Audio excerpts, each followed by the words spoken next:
So today we're going to intro our polar coordinate system, which is a brand new coordinate system. It's going to have some similarities to our existing Cartesian coordinate plane, but we're going to be graphing a radius versus a radian measure, like an angle. So the coordinate plane itself is going to look real funky.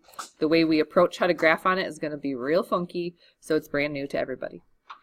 Regular rectangular coordinate system, also known as the Cartesian coordinate plane, is where you graph horizontal distance x and vertical distance y. We've done that a lot. But today, we're going to be graphing a polar coordinate system where your first part of your coordinate point is going to be the length r, which you guys will probably associate with like radius from a unit circle kind of a question. It's a very similar concept. Except today, we're going to have concentric circles that have like radius 1, radius 2, radius 3, radius 4, so on and so on. So we're going to have a weird, like, it looks like tree rings almost. And then the other part of the coordinate is going to be the angle measured from standard position. So that is going to be very similar to what we saw in the unit circle. We're going to be mainly measuring in radians today, sorry. But sometimes it will flip back to degrees. In polars, you can measure your angle in degrees or radians. So you guys are only restricted by whatever the original question is. So if the question is given to you in radians, you're supposed to be working in radians. You're still going to be measuring in a counterclockwise notation, just like we did with the unit circle. So that's all going to be very familiar. And yeah, I'm going to have to graph today. So, ladies and gentlemen, that is the polar coordinate plane. Wow, huh? It's a beauty. So do you see the concentric circles, the rings as they go outward? So like the center is the center, but then there's radius 1, radius 2, radius 3, radius 4, and so on and so on and so on. There's no end to the polar coordinate plane. It could go out as many radii as you want. But when I ask you to graph something on homework or on a test, we probably have provided for you a coordinate plane that looks like this. Because trust me, these are not fun to graph without a coordinate plane already in existence. So they call P the polar axis. So point P and angle theta is measured as a direct angle formed by the ray from the pole to the point P on the polar axis. Okay, so let's see what this looks like. Oh, it's already done for you. Okay, I want you to, in your notes, please, somewhere, somehow. Oops, get my pen to work first. There we go. Your ordered pair is the radius shows up first, and then your angle measurement shows up second. However, it's a little deceptive because when you go to graph this, you actually have to look for theta first, even though it's the second part of your ordered pair. Okay, hi. So if I asked you to graph the polar coordinate 3, pi over 4, what we would have to do first is find the angle measurement pi over 4. Now, just to be really annoying, they didn't label every single part of what you guys would refer to as like the unit circle angles. But are we all okay with saying that pi over 4 is right smack dab in the middle of pi over 6 and pi over 3? Okay. So along, oh gosh. Missed. Okay, this axis right here that I tried to highlight in green, somewhere along this axis would be our ordered pair. So to figure out where that ordered pair is, you start at the center, and then you move, if it's a positive radius, you move towards where you were originally measuring. So 3 means the third ring. 1, 2, third ring. This is the ordered pair in polars, 3, pi over 4. However, notice how that green line, what happens if you go backwards? Well, what if I asked you to graph negative 3, pi over 4? So you still would be measuring towards the pi over 4 line. However, because it said a radius of negative 3, you have to reverse direction and back up the other way along the rings. So you'd back up 1, 2, 3. So this guy right here would be negative 3, pi over 4. So you have to be careful which direction you're traveling along the axes because one's positive and one's negative. This can get a little confusing. Also, exacerbated by the fact that I can't draw anything today. Okay, so here, this one is already done for you. So my apologies, but the point -2.5 comma -120. So they have gone back to measuring your angles in degree. So -1, you can measure negatively, just like in the unit circle. -120 would be over here. If you were bothered by the -120 factor, you could find a coterminal by adding a rotation. And you could think of it as graphing the angle 240 degrees. So you would start by saying, whoops, this guy right here is the ray that indicates an angle of 240 or -120. But because they wanted you to graph a radius of -2.5, you actually had to back up to the other side of that line 2.5 rings. So that's why they drew the ordered pair right there. How horribly confusing. I don't know. I'm confused by it a little bit, and I'm the teacher. So these take a little bit of practice. These are done for you. I'm going to skip ahead. Are these on your notes? I don't have your notes in front of me. Not yet. Not yet? Okay. Where's the first one that's on your notes? It's just so much fun on your notes. Let's find it. Is it the 3,60 is the first one? Okay. You're feeling the next one? Right there. That's the one on your notes. Okay, cool. So this is not done for you finally. Here's what I would do, guys. If you have multiple colored pens, this might be a good one to use multiple colored pens. So I'm going to use green for the positive direction of the angle and red for the negative direction, just so we can kind of see what's going on here. And the first thing I have to do is graph where 60 degrees is. So that's not too bad. That would be 60 degrees, right? But if I ever have to back up along that line, that would be this way. It's a terrible job. So they want me to graph point R, which is 3,60 degrees. So I'm supposed to stay on the positive side of that. And I'm going to draw an ordered pair on the third ring. 1, 2, 3, right here. This is the ordered pair, 3,60 degrees. Did you know that you could call that point something else? Oh, how fun! Let's give this point some other names. One more time, dear. What'd you say? -3, 240. I like it. So if you traveled to 240, that would be the green version now. But she says you could back up 3 units to get over here. Good. Another way? There's more.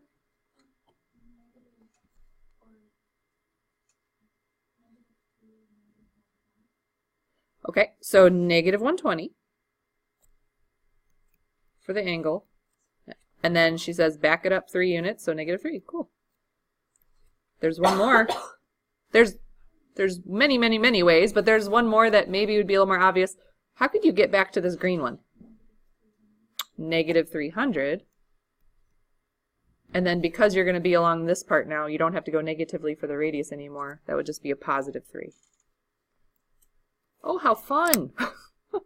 So that's going to be part of your homework and subsequently part of your test coming up, is you're going to have to figure out multiple ways to name the same polar point. How fun. Okay.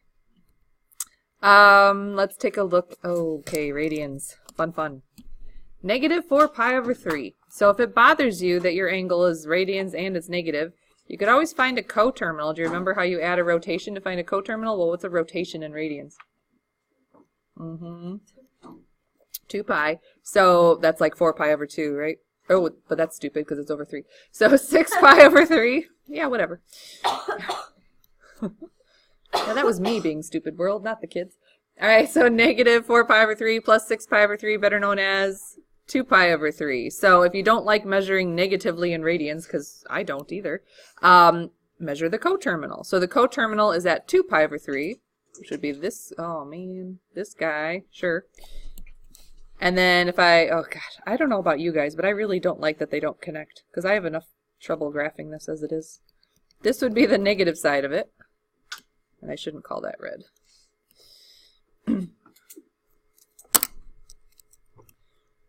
So they want me to measure out to the 4th ring. So staying on the green side, 1, 2, 3, 4.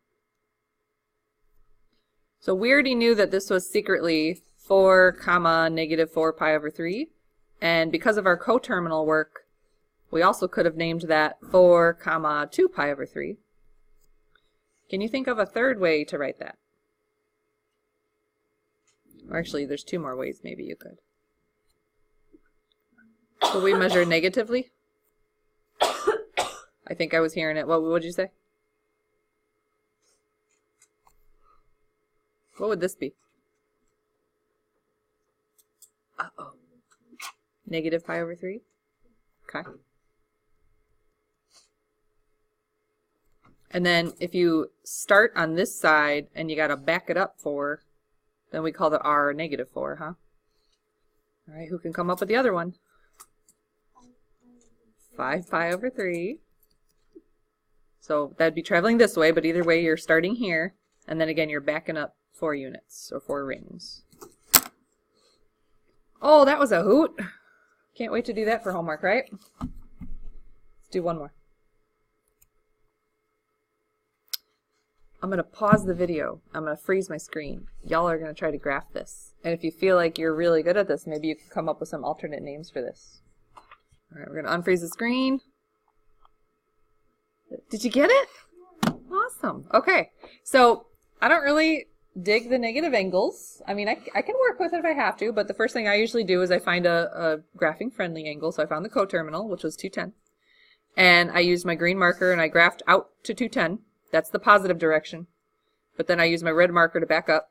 And good thing we did, because the radius length was negative 2.5, so you had to back up 2.5 rings. That's why we ended up plotting A right there. So, for all the fun times, who can come up with some other names for that point?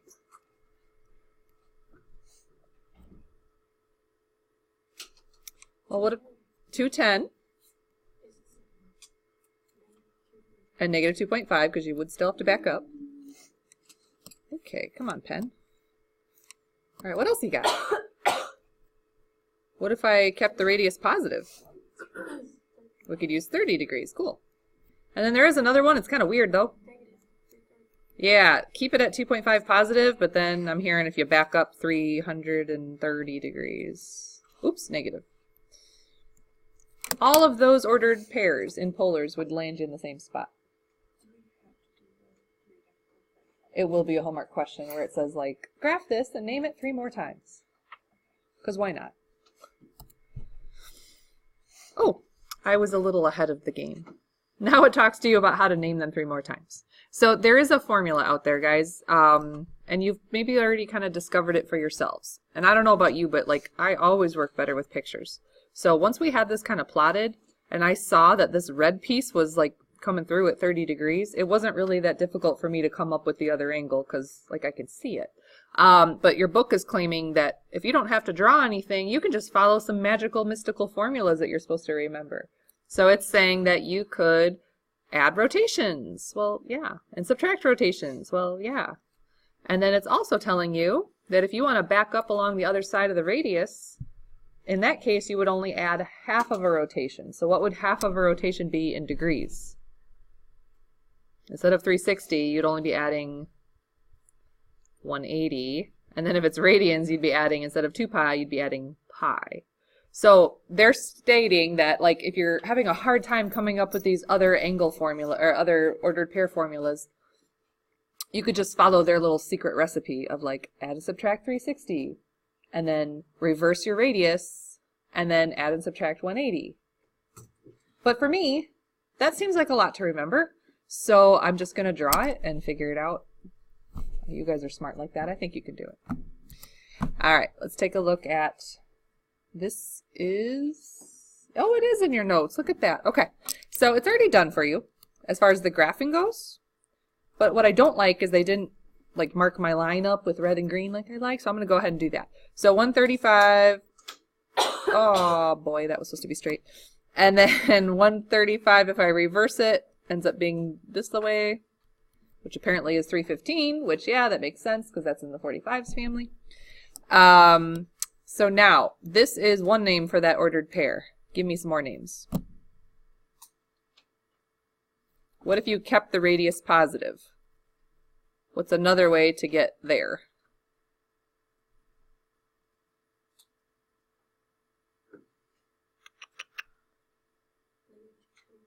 Negative 225 works for me. And then what if you wanted to use a negative radius? What if you wanted this to be your side that you were traveling down? What angle would we call that? I think you're staring at it. Yeah, I'll come back to that one, but the really obvious one is 315, and then you had the harder one, the negative 4, negative 45. Oh, no. Oh yeah, because we're right here. I got confused for a minute. We're good. All my ugly drawings really ruined my picture there. Okay, so as far as coming up with the 3, if you're having a struggle with coming up with these 3 names, you can go back to your book's information here on the last few slides, and you can use this or this, depending on which one you have. Depends on where your angle is, okay? And then these guys. That would be a formula for how you find the other 3 names that are between one rotation plus and minus 1 rotation. But I really truly feel like you guys are really good at this, and I think if you just draw it, you'll have a better idea of conceptualizing it. What it looks like on your test. On your test, it's a multiple choice question, and it says, here's a graph, here's a point. Which of the following is not this point? So it'll be like 4 options, A, B, C, D. 3 of them are that point, 1 of them is not. Your job is to figure out which one's not, and then circle it. Okay? So we're back on our notes again, at the bottom of page 4A. And same idea, guys. They want me to find 3 additional pairs of polar coordinates. So if you're very, very good at visualizing or formula usage, maybe you don't have to draw it out. I am not that person, so I'm going to have to draw it out. Unfortunately for all of you, you have to witness what it looks like when I draw it out. So I'm going to pretend we have an axis, because at least I have that to work off of. And then think about where 240 would be. That would be down yonder, like here. And then if I reverse it, it'll be up here. Can you guys fill in some numbers for me though? Because I feel like I need some numbers on my picture. I know this is 240. What's that red one though? Yeah. Okay. So here's the fun part. I'm supposed to now draw as many rings as I need for this problem. How many rings do I need to draw? 5, and they're supposed to be concentric circles. Do you think there's any sort of chance that I'm going to make? No, not at all. So just use your imagination, guys. 1, 2, oh boy, 3. Yeah, okay. 5. That's clearly 5 concentric rings. Pretend. So if you don't have to draw the picture, guys, you could have just visualized it. We're going out 5 positive rings, so towards the green one. 1, 2. This was supposed to be a 4th ring. Here, 3, 4, 5. There's point, whatever this is. Usually they name them with a letter. This guy right here. Okay, give me some more names. 3 additional pairs. Let's start by keeping the radius positive. What's another way to get over here?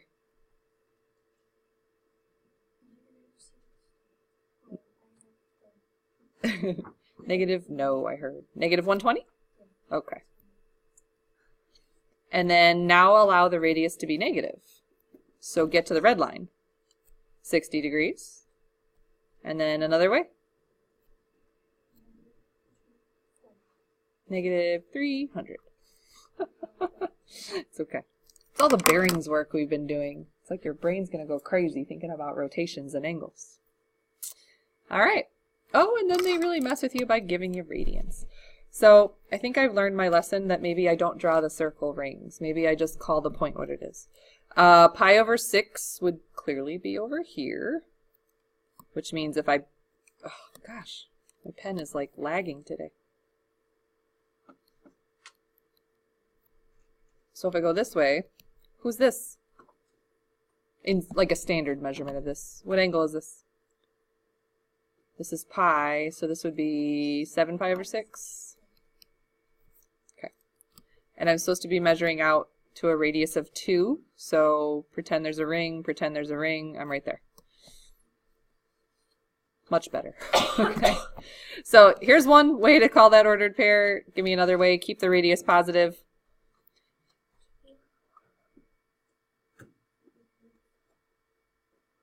Radian's a little tricky, right? Because you got to think about like, oh my gosh, how am I going to get there? So mathematically what you're doing is you're going to subtract a rotation.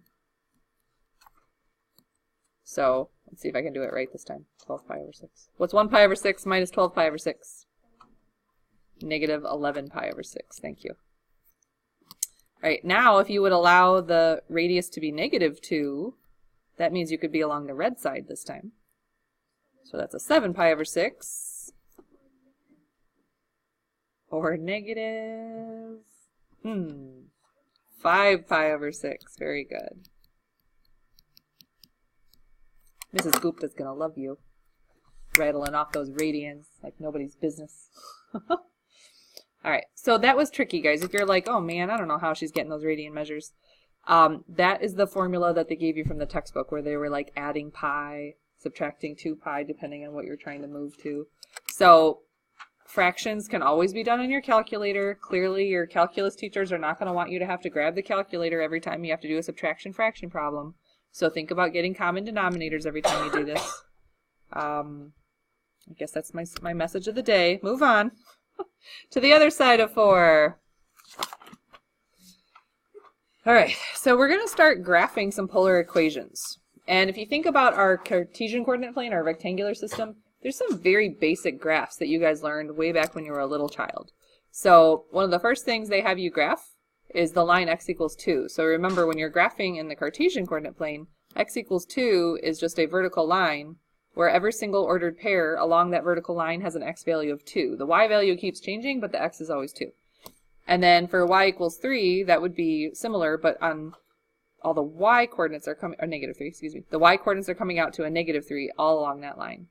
So those are what we used to call like constant linear equations. They're very boring looking, but for some reason kids get them confused. Turns out there's some very boring equations to graph in polars as well. So these are the 2 equations that we're going to have you graph, and we do expect you to be able to graph them without a graphing calculator. I will warn you guys, your test that you're taking on Wednesday next week, it looks like it's short. Like it's 3 pages, it's 3 sides, which is shorter than our normal test, right? But if you choose to do every single step of your life on the calculator on that test, you're going to run out of time. So some of this has to be coming from memory.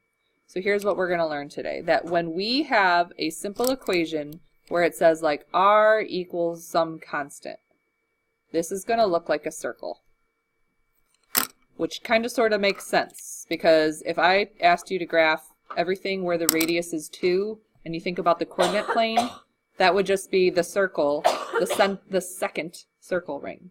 Okay, that's radius of 2. Now if I asked you to graph a constant angle, that's going to be you coming through the polar coordinate plane and drawing a line, like where we did our red and green line. This time that whole line is going to be the graph. So a line. So it'll look something like theta equals pi over 6. And you'll see me draw a line straight through pi over 6 all the way through the polar coordinate plane. Okay? So those are going to be our very basic graphs. You shouldn't have to use your graphing calculator to get these right. That's where you're going to save a little time on your test. Now, you can graph these on your calculator, guys. If you want to graph these on your calculator, you have to do a few things for me. You will have to change your mode to polar mode. Go ahead and change it. Why not? And it's going to change the inputs here, or sorry, the y value inputs to r value inputs. And then you can graph whatever you want. So like for now, let's just graph a really boring 2. Your mode for degree versus radian won't matter for this question because we're not graphing any sort of trig function yet. But if you graph r equals 2, and I think you might have to adjust the window a bit depending on what you did. Just hit graph and see if you can see a circle. If you can see a circle. Okay, hit zoom 6. Okay. And you should see a circle. It's an oval. What kind of window you got working? Yeah? Yours is an oval? Oh, well, okay. Yeah. So here's what they said. Oh, because zoom 6 would be negative 10 to 10. Duh, Bruzo. Okay, so if you think about your ordered pairs, remember, it's r comma theta. So like this is kind of like your x and your y. So it doesn't really make sense to go negative 10 to 10 because you wouldn't be measuring thetas in tens, negative 10 to 10. That's why it's being a little wonky. So they're saying, why don't you change your, where's it at? I don't have this on my calculator. Can you guys hit window, please? Is it, what is it? Can I steal your calculator? Thank you. Oh, beautiful. Okay.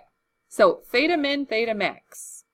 They're saying 0 to 2 pi, which they're indicating to be in radian mode, huh? But if you guys are currently in degree mode, change it to 0 to 360. And then they're saying go, they said negative 6 to 6 and then negative 4 to 4 for the x and y. That's curious. I don't know. I don't really have any, I don't care what you change those two, guys. I would just like them to be symmetrical. So if you want to change it to what she has here on the screenshot, you're going to see a very beautiful circle. Now, turns out that was a glorious waste of our time because if this was on our test, I would have given you like a polar coordinate plane like this, and I would have said, please draw r equals 2. And the people who grab their calculator to draw r equals 2 are going to waste a lot of time. Because look, guys, you just draw, oh man. You just draw a circle on the second ring. That's all you have to remember, okay? Let's look at, here. Okay, I don't think you guys can see this. This is from your textbook. Up here at the top, it says, what would it look like if we graphed a very boring function called pi over 6, theta equals pi over 6? So we said earlier on the slide that it would be a line. So we're going to graph, instead of red and green this time, it's just the whole line. So pi over 6 this way, and continue on backwards along the negative side of the radius. That is the function theta equals pi over 6. So real quick, tell me, what is this guy going to look like if I was to graph it? R equals 3, that would look like... What shape would it take? Let's start there. It'd be a circle! Yes! And it would be on the third ring, right? Woo! And you draw a beautiful circle, because I'm not going to. And then 2 pi over 3, what shape would that take? It would be a line! So you draw a line at 2 pi over 3, and then you just keep extending it backwards as well over to 5 pi over 3, and you'd have a beautiful line. So that question on the test and on the homework should take you seconds to do that question, okay? This one's already done for you. Sorry about that. But it is on your notes. So r equals 3, boom, there you go. And then theta equals, yep, they can measure negatively just for funsies, negative 60. So you travel back to negative 60, and you draw a line all the way through the coordinate plane. So let's do a couple that are not done. I'm going to freeze the screen and pause the video. I want to see what y'all come up with. Yeah. All right, let's see how you did. Look at those. Did I do it right? Am I good? I did. I was expecting like a... Yes. Wait, no! No! You're in the wrong spot. It's okay, I can fix this. Oh, maybe not. Oh, okay, never mind. That's wrong. Dang it. I'll just do one of these. Now am I good? Yeah. That's better. I was just testing you. Okay, so one more concept, guys. And it's a hoot because it's going to require you to remember something from trig. All right, here we go. Oh, wonderful. This question's a little lame because it's about landscaping, and it's not that I don't care about landscaping, but typically these questions are like airplanes and like measuring distances between airplanes, and that is actually what this is used for. So guys, think about this map, this polar coordinate system. If you kind of extended it into a 3D shape, does it remind you of like the pictures of a globe with longitude and latitude lines? That's what it's used for. So like it's measuring airspace distance, which like we're all on different planes, right? Like literal planes, but like planes. So like if your plane, oh, this is a stupid example. Okay, if your aircraft is at an altitude of like I don't even know what a normal altitude, like 1,400 feet, is that a thing? I don't know, is that low? Okay, well, whatever, I'm landing. And the other aircraft is, 5,000 feet. We're obviously not on the same, I'm going to get it wrong. Latitude. Anyways, we're not on the same plane, right? So I can still measure distance between us, but we have to incorporate the angle between us. That's how we're going to measure the distance. So here's what's going to happen. This is a lame example about a landscape architect. I don't know if this is actually how they do this, but just go with it. Maybe, because the Earth is not okay, the Earth is not flat. Yes, I said it. Internet. The Earth is not flat. So maybe a polar application would be appropriate. All right, so we have a design bench at the location, -4, 60. So I got to figure out where to plot that. It would help me out if I don't have to draw all my red and green lines this time, so let's try not to do that. So 60 degrees. Oh my gosh, pen, work. Please? Okay, 60 degrees, but you need to back up 4 rings. So 1, 2, 3, 4, right here. And then this guy is at 105, 1. So 105 is not exactly here anywhere. It's kind of in the middle. So 105, 1 would be like here. And I'm supposed to measure the distance between them. Well, that's kind of hard to do, but if I come back to a central location, maybe the center of our coordinate plane, I can create a beautiful triangle. Or not. I don't know what I'm doing. Okay. That's supposed to be a triangle. Can I redraw it over here? It's going to look like this. Talk to me about this triangle, guys. For instance, I think I know the distance, the physical distance from the center out to this first edge where the bench is. Wasn't it 4? Yes. And my pen is not working again. Okay, 4. And then the physical distance along this leg was 1. And I need to know this. Now this is not a right triangle, so you have to have another angle. I think you know this angle. But be careful. Because a lot of kids look at 60 and 105 and think that's the angle they're doing. That's this angle over here. What angle really is this guy since we backed up? It's really at 240 because you went backwards. So I need you to find the difference between 240 and 105, which I could totally do. 135? You guys look mystified by that. That makes me very nervous that I've done it wrong. Okay. We good with that angle? Cool. Hey guys, how do you find the opposite leg of a non-right triangle when you have a side angle side setup? I heard someone whisper, law of cosines.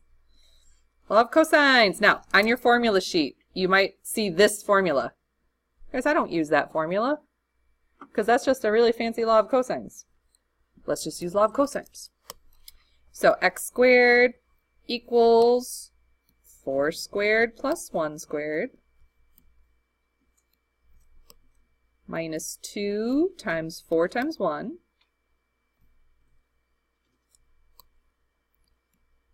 times the cosine of that included angle, which is 135. Now, what mode should your calculator be in? Let's start there. Degree mode. And you are going to type all in one step this stuff underneath a square root. I want everybody typing this because I need to make sure everybody knows how to type this still. It's been a long time since we did law of cosines. One step. Don't hit enter in the middle. Just everything in one step.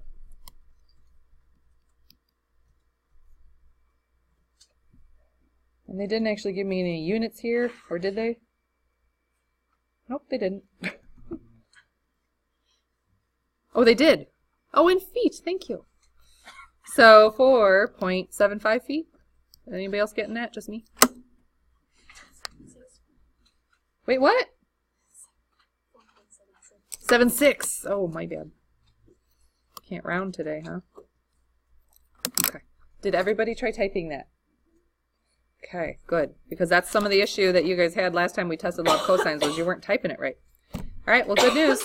That's the end. Good news. That's the end of class. All right, do your homework.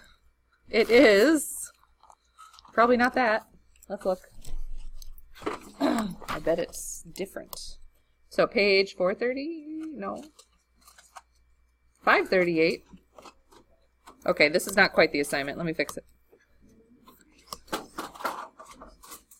So it's number 1, number 2, number 5, don't do 7, 11, 12, 14, 18, don't do 20, 23, 24, don't do 30, 32, 35, 57, 58. So, that's your new assignment. It's already photocopied for you. I believe she even photocopied cute little coordinate planes for you. Have fun!